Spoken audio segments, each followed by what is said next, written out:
আমার নাম অবন্তিকা, বয়স ১৯ বছর। সব সময় আমার মনে হতো যে সবকিছু নর্মাল হয়েও কেমন যেন নর্মাল না, আর যেটা হচ্ছে সেটাও বেশি দিনের জন্য নয়। এই সব ভেবে ভেবেই আমার মাথা ব্যথা করত। আর একদিনও যদি এই লোকের সাথে আমাকে সংসার করতে হয় তাহলে আমি পাগল হয়ে যাব।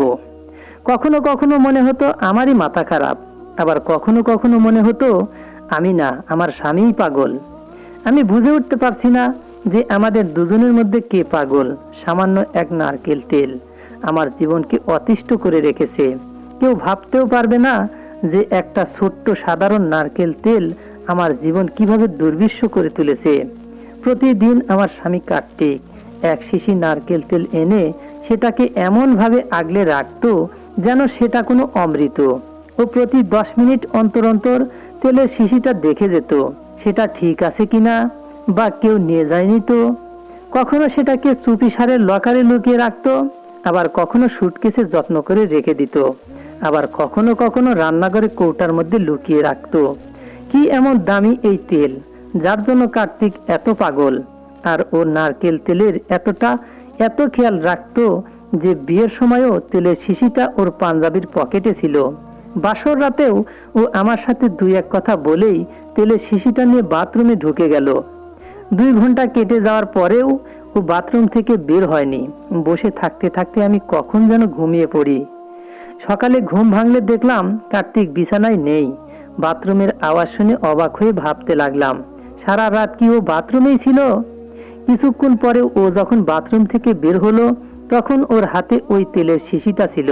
কার্তিক তেল নিয়ে 2-3 ঘন্টা বাথরুমে বসে থাকতো, আর বাথরুম থেকে বেরিয়েই বলতো, আহ কি সুখ। ও কোন সুখের কথা বলতো কে জানে। সেই দিন থেকে আজ অবধি বিয়ের প্রায় 3 মাস কেটে গেছে। প্রতিদিনই কার্তিক বাথরুমে ঢোকার এবং বেরোনোর সময় ওর হাতে তেলের শিশিটা থাকতো। বাথরুমে ঢোকার সাথে সাথে নলের জল পড়ার আওয়াজ শুনতে পেতাম। তারপরে অনেকক্ষণ পরে বাথরুম থেকে বেরিয়েই বলতো, আহ কি সুখ। এটা নিয়ে আমি ভীষণ টেনশনে ছিলাম, আর এই লজ্জার কথা কাউকে বলতেও পারতাম না। তাই এই রহস্য জানার জন্য একদিন আমি বাথরুমের জানালা দিয়ে উঁকি মেরে যা দেখলাম তা দেখে আমার চোখ কপালে ওঠার জোগাড়। কারণ আমার স্বামীর হাতে তেল নিয়ে আমার বাবা মা আমাকে খুব ভালোবাসতো, কারণ আমি তাদের একমাত্র সন্তান। আমার বয়স যখন 5 বছর তখন বিয়ে বাড়ি থেকে ফেরার সময় আমাদের গাড়ির ভয়ানক অ্যাক্সিডেন্ট হয়। সেই অ্যাক্সিডেন্টটি এতটা ভয়ঙ্কর ছিল যে আমার মা বাবার সাথে সাথে মারা যান। কিন্তু ভগবানের হয়তো ইচ্ছা ছিল আমাকে বাঁচিয়ে রাখার, তাই এত ভয়ঙ্কর অ্যাক্সিডেন্টের পরেও আমি বেঁচে গেলাম। বাবা মায়ের মৃত্যুতে আমি অনাথ হয়ে পড়ি। আমার ভরণ পোষণ নেওয়ার ভয়ে কেউ আমাকে দেখতেও আসেনি। একমাত্র আমার বাবার সৎ ভাই আমাকে তাদের বাড়িতে নিয়ে যান। আমি আমার কাকা কাকিমার বাড়িতে তাদের মেয়েদের পুরনো জামা কাপড় পরে এবং বেঁচে যাওয়া খাবার খেয়ে কোনো রকমে বেঁচে রইলাম। আমার কাকা কাকিমা সব সময় আমাকে কথা শোনাতে থাকতো।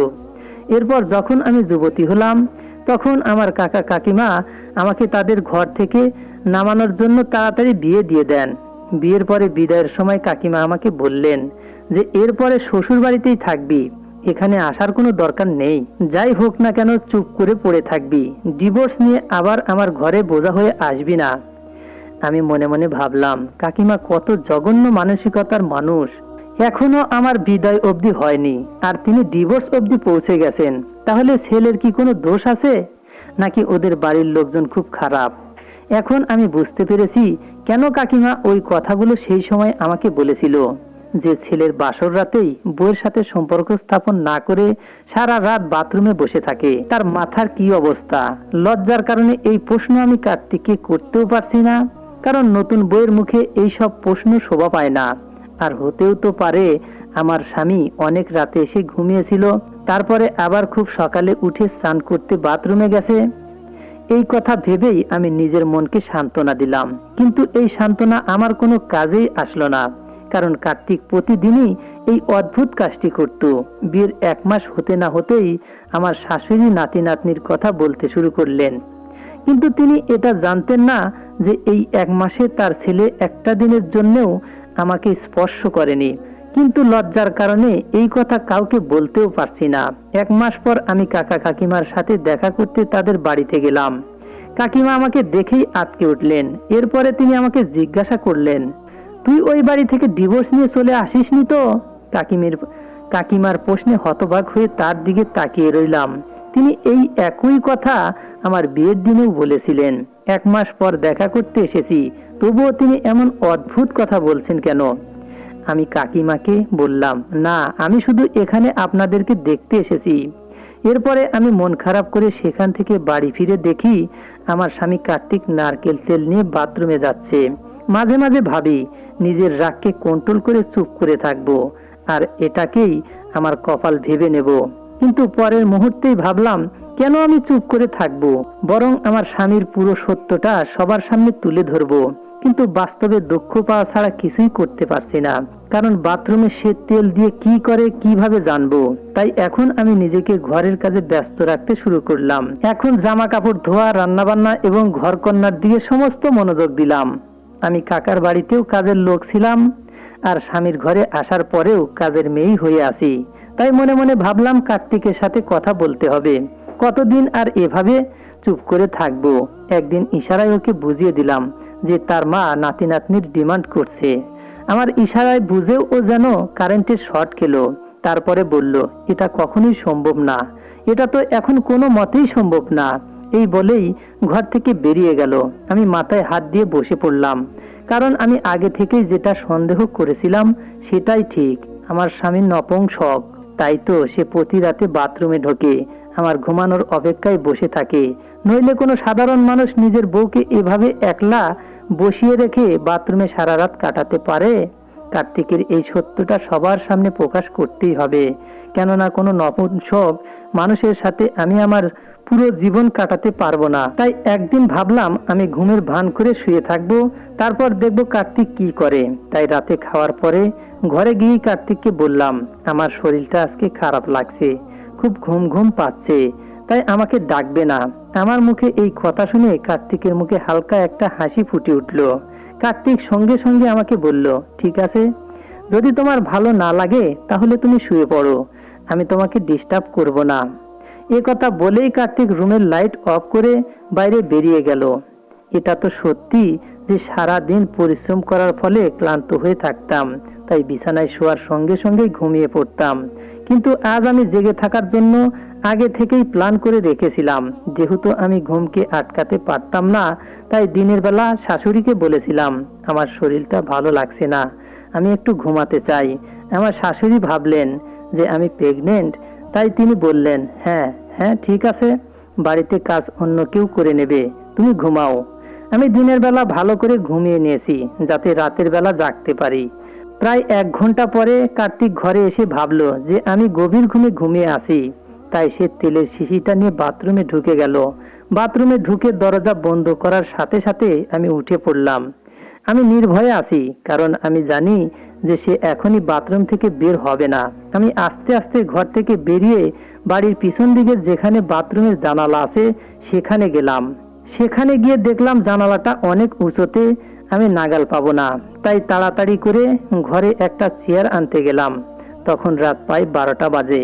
বাড়ির সবাই ঘুমাচ্ছিল, তাই কেউ আমাকে দেখতে পায়নি, তবুও ভয় পাচ্ছিলাম। আমার শরীর কাঁপছিল। আমি চেয়ারটা এনে জানালার নিচে রেখে তার উপরে দাঁড়িয়ে দেখতে চাইলাম কার্তিক এতক্ষণ ধরে বাথরুমে কি করে। চেয়ারের উপরে দাঁড়িয়ে জানালা দিয়ে ভেতরে তাকাতেই আমার পা কাঁপবে বলে মনে হলো। আমি ঠিক মতো দাঁড়াতে পারছি না, পাশে পড়ে না যাই, তাই নিজের মনে সাহস জুগিয়ে আবার দাঁড়ালাম। কিন্তু বাথরুমের জানালায় উঁকি দিয়ে সামনের দৃশ্য দেখে আমি চোখ অন্ধকারে দেখতে লাগলাম। প্রায় চেয়ার থেকে পড়ে যাচ্ছিলাম। কোনো রকমে পড়ে যাওয়ার হাত থেকে নিজেকে বাঁচালাম। কার্তিক তেল দিয়ে এটা কি ধরনের কাজ করছে? ওর মাথা ঠিক আছে তো? আমি অনেক কষ্টে নিজেকে সামলে ঘরে ফিরতেই আমার চোখে জল এসে গেল, আর আমি কাঁদতে লাগলাম। আজ আমি নিজের চোখে আমার স্বামীর পুরো সত্যিটা দেখেছি। কার্তিক কেন এতদিন আমার থেকে দূরে দূরে থেকেছে, আমার কাছে আসেনি, আমার সাথে সম্পর্ক বানায়নি। এখন আমি খুব ভালো করেই বুঝতে পারছি। আমি নিশ্চিত যে কাকিমা কার্তিকের সত্যিটা খুব ভালোভাবেই জানতো, তাই তো তিনি আমাকে ডিভোর্সের কথা বলতেন। তিনি ইচ্ছা করেই আমাকে এই নরকে ঠেলে দিয়েছেন। না হলে তো আমার জন্য ভালো ভালো জায়গা থেকে সম্বন্ধ এসেছিল। আমি ভীষণ সুন্দরী হওয়ার কারণে যারা আমাকে দেখতে আসতো তারাই আমাকে পছন্দ করত। কিন্তু কাকিমার মনে এই ভয় ছিল যে আমার বিয়ে যেন তার মেয়েদের থেকে ভালো জায়গায় না হয়। তাই তিনি আমাকে এই লোকের সাথে বিয়ে দিয়েছেন। আমি মনে মনে ভেবে নিয়েছি যে আমি কখনোই কাকিমাকে ক্ষমা করব না। তাকে মরার পর এই জঘন্য কাজের জবাব ভগবানকে দিতে হবে। এখানে এতদিন ধরে থাকার ফলে আমি এটা বুঝতে পেরেছি যে আমার শ্বশুরবাড়ির লোকেরা কার্তিকের এই ব্যাপারে জানে না। কারণ আমার শ্বশুরবাড়ির লোকেরা যার যার কাজে নিয়ে খুব ব্যস্ত। তাই তাদের কারো এত সময় নেই যে অন্যের দিকে নজর দিয়ে দেখবে যে সে কি করছে এবং কেন করছে। এটাই একমাত্র কারণ যে আজ পর্যন্ত কেউ আমার স্বামীর দিকে সেভাবে নজর দেয়নি। তার বিয়ে দেওয়া তাদের কর্তব্য মনে করে আমার সাথে তার বিয়ে দিয়ে আমার জীবনটা নষ্ট করে দিয়েছেন। অধিকাংশ পিতামাতাই মনে করেন যে সন্তানকে বিয়ে দিতে পারলেই সকল দায়িত্ব থেকে তাদের মুক্তি। কিন্তু তাদের ছেলে বিয়ের যোগ্য কিনা এটা তো তাদের অবশ্যই জানা উচিত। তাদের এই ভুলের কারণে একটা নিষ্পাপ মেয়ের জীবন নষ্ট হয়ে যায়। আর বদনামের ভয়ে ছেলেটিও কাউকে বলে না যে সে বিয়ের অযোগ্য নতপুসঙ্গ। তাই আমার মতো অসহায় ও নিষ্পাপ মেয়ের ভাগ্যে যখন এমন পুরুষ পড়ে তখন তারা মুখ বন্ধ রেখেই চুপচাপ সারা জীবন কাটিয়ে দেয়। কিন্তু আমি সেই টাইপের মেয়ে না যে চুপ করে থাকবো, কারণ এতে তো আমি কোনো পুরস্কার পাবোই না। উল্টে শ্বশুরবাড়ির লোকজন সারা জীবন সন্তান না হওয়ার জন্য আমাকেই কটূক্তি করবে এবং আমাকে বাজ বলবে। আমি এসব ভাবতে ভাবতে অনেক দূর অবধি ভেবে ফেলেছি। কিন্তু এখন সমস্যা হলো আমি কি করব, কোথায় যাব? কাকিমা আমাকে তার বাড়িতে যেতে নিষেধ করেছেন। অন্যদিকে সেখানে ছাড়া আমার যাওয়ার অন্য কোনো জায়গাও নেই। কিন্তু তবুও আমি চুপ করে থাকবো না। অনেক সহ্য করেছি, কিন্তু এখন সহ্যের সীমা ছাড়িয়ে গেছে। আর কেউ নেই বলেই কি কার্তিক আমার সাথে এভাবে প্রতারণা করতে পারে? আজকে এর একটা হেস্তনেস্ত করেই ছাড়বো। এই কারণে কার্তিকের বাথরুম থেকে বের হওয়ার অপেক্ষায় বসে রইলাম। অনেকক্ষণ পর কার্তিক বাথরুম থেকে বের হয়ে আমাকে জেগে থাকতে দেখে হতবাক হয়ে গেল। আমি রেগে গিয়ে ওর কলার চেপে ধরে চিৎকার করে বললাম, তুমি সত্য লুকিয়ে আমাকে বিয়ে করে আমার জীবন নষ্ট করলে কেন? কার্তিক এমন ভাব করলো যেন ও ভাজা মাছটি উল্টে খেতে জানে না। রাগে আমার মনে হচ্ছিল আমি ওকে কাঁচা খেয়ে ফেলি। কার্তিক আমার সামনে ভালো সাজার চেষ্টা করছে, কিন্তু আমি জানি ও একটা মিসকে শয়তান। চালাকি করে করে এতদিন ধরে আমার সাথে থাকছিল।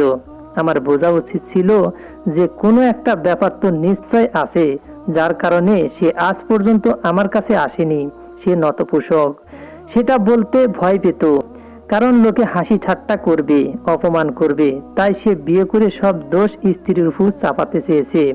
আমার মনে অদ্ভুত অদ্ভুত ভাবনা আসছিল। আমাদের বিয়ে হওয়ার 3 মাস হয়ে গেছে। এই 3 মাস ধরে আমি সব সময় ডিপ্রেশনে থেকেছি। আমি কার্তিকের কলার ধরে তাকে প্রশ্ন করলাম। তখন সে এমন অবাক হয়ে আমার দিকে তাকিয়ে রইল যেন বিশ্বাসই করতে পারছে না যে আমি তার সত্যিটা ধরে ফেলেছি। কার্তিক হতবাক হয়ে আমার দিকে তাকিয়ে রইল।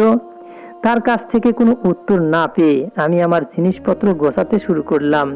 এই সংসারে আমি আর কোনো মতেই থাকবো না।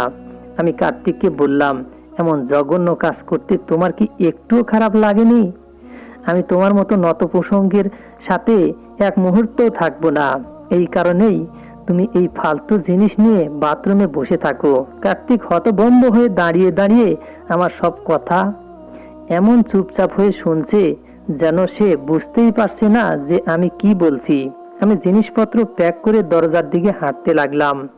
বাড়ির সবাই ঘুমাচ্ছিল। আমি বাড়ির দরজা অবধি পৌঁছাতেই পারিনি। এমন সময় কার্তিক দৌড়ে এসে আমার হাত ধরে জোর করে টানতে টানতে ঘরে নিয়ে গেল। আমি চিৎকার করার চেষ্টা করলে সে আমার মুখে হাত দিয়ে আমার আওয়াজ বন্ধ করে দিল এবং ধীর গলায় আমাকে চুপ থাকতে বলল। তারপর আমাকে বিছানায় বসিয়ে ঘরের দরজা বন্ধ করে দিল। আমি উঠে দরজার দিকে যাচ্ছিলাম, কিন্তু সে আমাকে ঠেলে বিছানায় ফেলে দিয়ে বলল, তোমাকে না আস্তে কথা বলতে বলেছি? একবার বললে কি তুমি বুঝতে পারো না? চুপচাপ বসে মাথা ঠান্ডা করে আমার কথাগুলো শোনো। আর এত রাতে তুমি কোথায় যাবে? তুমি কি পাড়ার লোকদের গুজব রটানোর সুযোগ করে দিতে চাও? কার্তিকের এই কথা শুনে আরো বেশি রেগে গেলাম। আমি বললাম, তুমি কি মনে করো তুমি লোকের কাছ থেকে বেশি দিন সত্য লুকিয়ে রাখতে পারবে? আমি সমস্ত লোকদের চিৎকার করে বলে দেব, তুমি বিয়ে করার যোগ্যই নও, তুমি নতকুসং, তুমি আমার জীবন নিয়ে ছিনিমিনি খেলেছো, আমি কখনোই তোমাকে ক্ষমা করব না। রাগে আমি কাণ্ডজ্ঞান হারিয়ে ফেলেছিলাম, তাই মুখে যা আসছিল তাই বলে যাচ্ছিলাম। এই সব শুনে কার্তিক আমার গালে জোরে থাপ্পড় মারলো। আমি তার থাপ্পড় সইতে না পেরে নিচে পড়ে গেলাম। এভাবে ধপ করে পড়ার ফলে হাঁটুতে এমন ব্যথা পেলাম যে আমার চোখ দিয়ে জল বেরিয়ে এলো। আমি হতবাক হয়ে কোনো রকমের কার্তিকের দিকে তাকালাম। সে যে আমায় গায়ে হাত তুলতে পারে এটা আমি কল্পনাও করতে পারিনি। পর মুহূর্তে চরের যন্ত্রণা ভুলে স্বামীর সামনে দাঁড়িয়ে রেগে বলতে লাগলাম, তুমি আমাকে মারলেও আমি তোমার সংসার করব না। আমি চিৎকার করে করে তাকে এই কথা বলতে লাগলাম। কার্তিক আবারও বলল, তোমাকে আস্তে কথা বলতে বলেছি তো, আস্তে আস্তে কথা বলো, না হলে বাড়ির সবাই উঠে পড়বে। কার্তিক রেগে গিয়েছিল, তার চোখে রাগ স্পষ্ট বোঝা যাচ্ছিল। কার্তিক বলতে লাগলো, তুমি যেরকমটা ভাবছো সেরকম কিছুই না, তুমি আমাকে ভুল বুঝেছো, আমি নতকুসং নয়, আমি একটা গুরুতর অসুখের শিকার। এক নাম করা কবিরাজের কথা মতো আমি এই তেলটা ব্যবহার করি। তিনি আমাকে বলেছিলেন এই তেল ব্যবহার করলে আমি তাড়াতাড়ি ঠিক হয়ে যাব।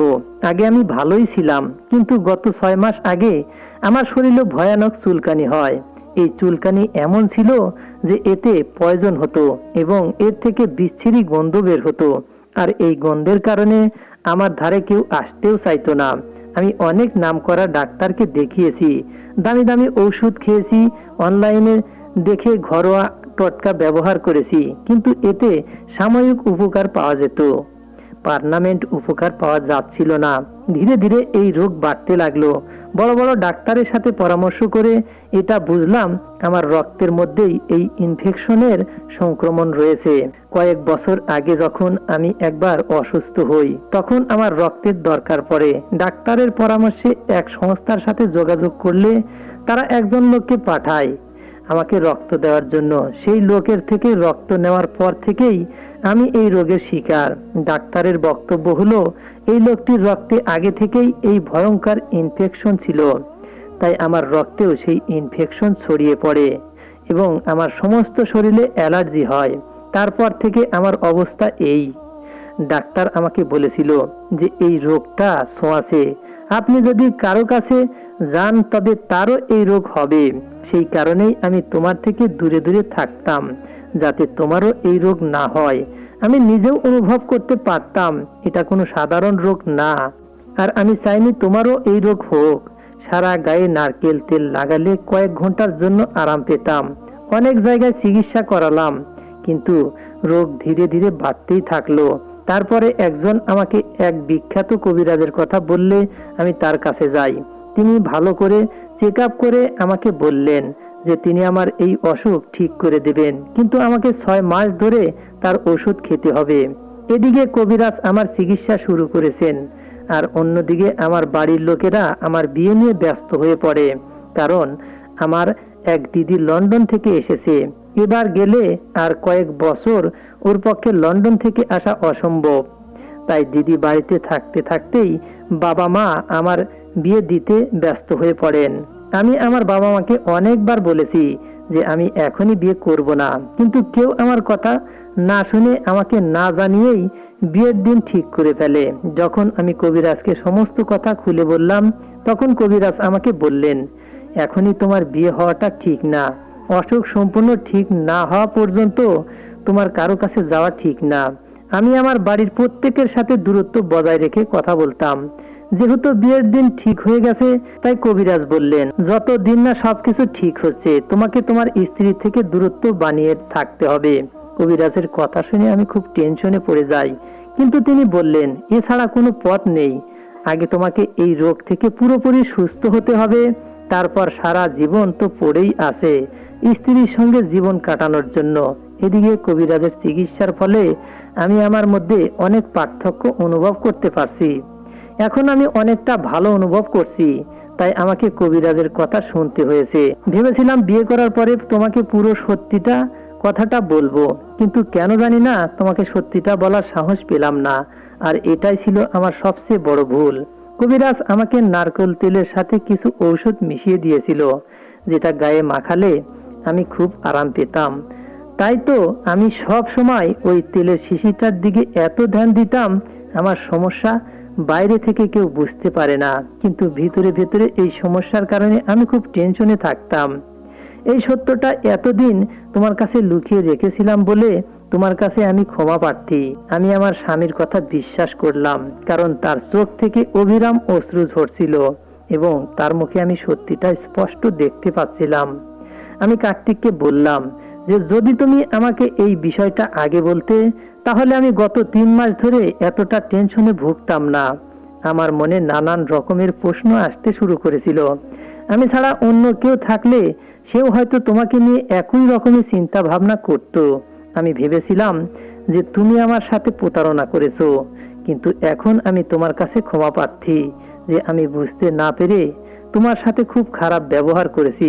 ওকে আমি আশ্বস্ত করি যে আমি সব সময় তোমার পাশে থাকবো।